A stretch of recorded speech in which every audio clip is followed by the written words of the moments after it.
Ladies and gentlemen, we now present George Edwards in Dr. Jekyll and Mr. Hyde.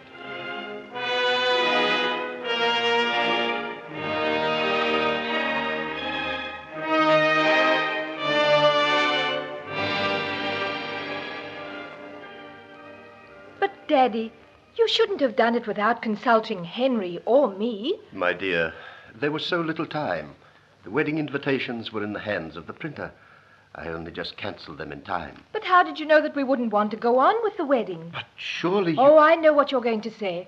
Respect to Mr. Jekyll. What will people say, and all the rest of it? We could have been married very quietly without any fuss, and no one would have thought any the worse of us. Well, my dear, you can still do that if you want to. But you're hoping we won't. Oh, Daddy, I wish you didn't feel the way you do about my marrying Henry. It makes me frightened somehow.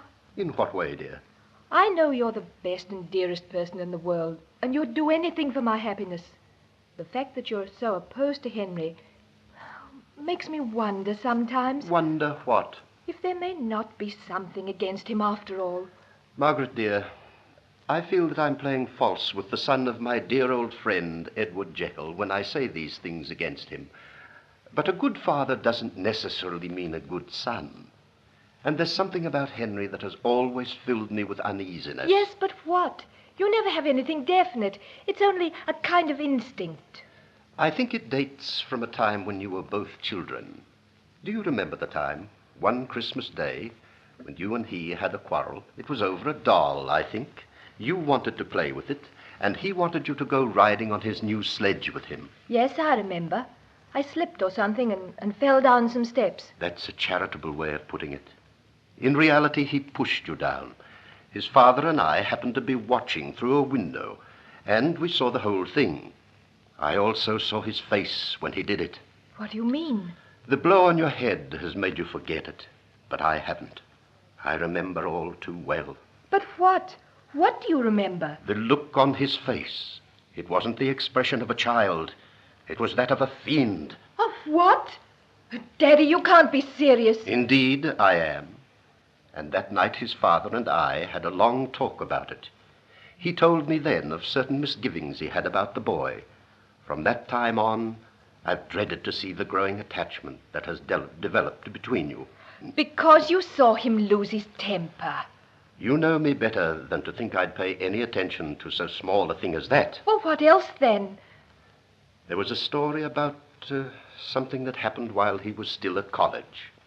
One of his friends, a boy named David Markham, got into some sort of disgrace.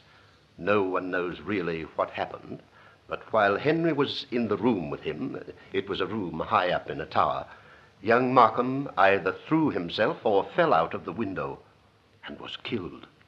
Daddy, you're not suggesting that Henry had anything to do with that? There was another boy there, the son of a client of mine, who said that Henry had been particularly intimate with Markham and had actually been involved in the same escapade that got him expelled. There was no proof of it, and Henry, of course, went scot-free. What was the escapade? According to my client, something to do with two village girls. No, I'll not believe it. It isn't possible. My dear, I'd do anything to spare you this, but you've asked me why I oppose your marriage to Henry. These are my reasons. Well, suppose it is true. That was years ago. Henry might have been tempted. Who are we to judge him? But what about the rest of his life? Doesn't that make up for it? All the wonderful things he's done for sick people, his clinic, his work at the laboratory. You saw that article about him in the Science magazine. He's not yet 30, and he's made some discoveries that'll transform modern medicine. For all I know, Margaret, dear, Henry may be a genius. But even a genius would not find forgiveness in my eyes if he caused you any harm. Harm? But how could he? Don't you understand that he loves me?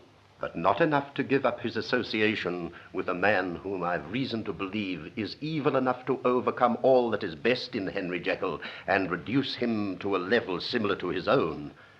And that is lower than the beasts. Who are you talking about? A man named Edward Hyde. Has he ever spoken to you about him? No, never. Who is he? I don't know. But before you marry Henry, I'm going to make it my business to find out.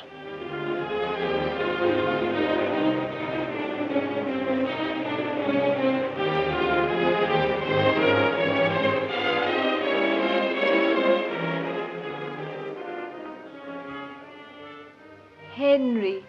Oh, my poor darling. You don't know how good it is to see you, Margaret.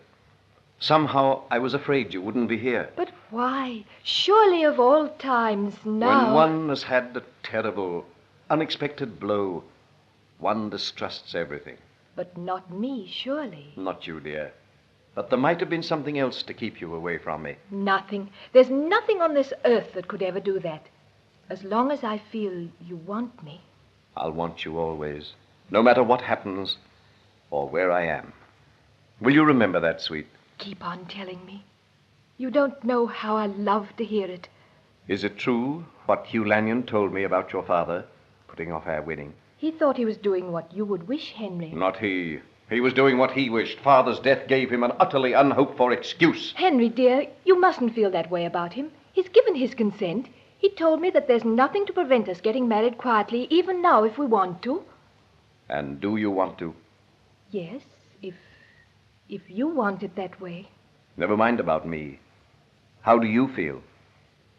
Will you marry me now, right away? Or would you rather wait and have your wedding in a church, with bridesmaids and choral service and all the rest of the pomp and ceremony? Oh, Henry, darling, you know I don't care a bit for all that. No, but you hesitated. You said if I wanted it that way. Don't you want to get married now? Can't we talk about it a little later on? You've just come from that long train journey and... No, I want to know just exactly how you feel. I wasn't wrong in feeling uneasy about you. There is something that's keeping you away from me. Oh, darling, that's nonsense. Oh, no, it's not. I've got a peculiar instinct for these things. There's something at the back of your mind. I can sense it. And I'm never wrong. Now tell me what it is, Margaret. I'm not going to let you worry yourself over nothing. You look dreadfully tired and not a bit well. Did you sleep on the train? I've hardly slept for nights. Then you must get some rest now. After that, we'll talk. Do you think I'll be able to rest until I know? What's troubling you, Margaret? You've got to tell me. Please, dear, you're making a mountain out of a molehill. Ah, then there is a molehill. You said there was nothing. There is nothing. A pack of stories which I don't believe. What kind of stories? Oh, ridiculous nonsense about someone who fell out of a window when you were at school. What? Who told you that? Oh, never mind. It's not important. Not important. Margaret, I've got to know. But why? I told you I didn't believe it.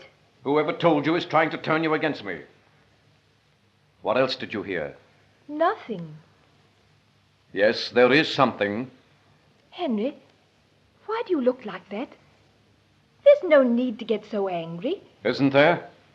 You think I should feel nothing about the person who's trying to take you away from me? But they haven't. Yet there's just that shade of doubt that makes you hesitate about marrying me. The poison's beginning to work. How can you say such a thing? I don't care what anybody says about you. What have they been saying? It was your father, wasn't it? Yes, it was. I guessed it. And yet you say he's not trying to prevent our marriage. If he doesn't think you'll make me happy, can you blame him? No. No, I can't blame him. But I can hate him. Oh, don't talk that way. You're the two people I love best in all the world. Don't you know how unhappy it makes me feel when I know that you're hostile to each other? Poor little sweet. Unhappiness already, and not even married to me. He doesn't ask very much of you, Henry. What does he ask? Just that you should give up your friendship with this man Hyde. Hyde? He told you of Hyde? Yes, he did. What did he say? He said he was lower than the beasts, and evil enough to overcome all that is best in you and make you like himself. Did he tell you anything else about him? No, nothing. Who is he, Henry?